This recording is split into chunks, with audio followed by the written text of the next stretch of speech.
Right, so while it's not raining, let's talk heart rate zones. Have you done it? Do you do it? Do you know what it is? How do you do it?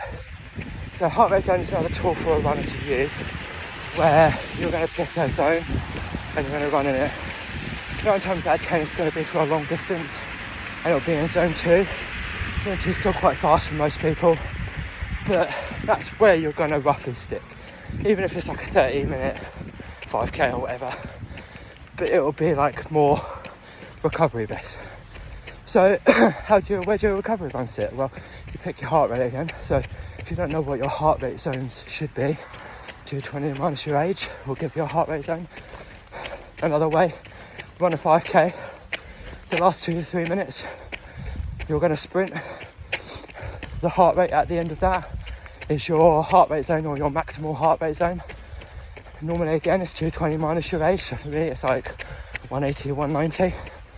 And then what you do, there's a formulas online that you can use to work out the actual zones that you need or should be in.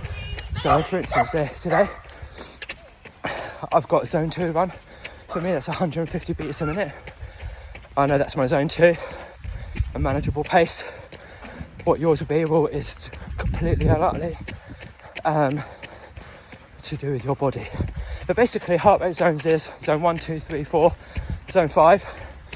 If you're going to do a speed run, for instance, you're predominantly going to be in zone 3 or 4. That means like anaerobic or without air. If you're going to do interval runs and you're doing max out sprints, you're going to be in your zone 5, which is anaerobic or without air. Zone 3 is your lactate threshold phase. So it's the stage before you start sprinting.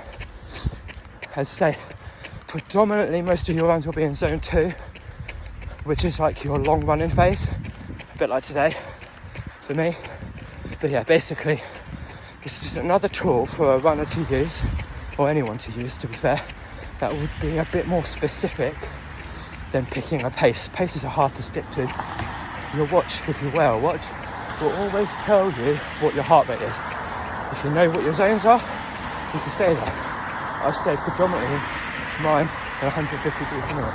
So basically heart rate zones are there as another tool for a runner.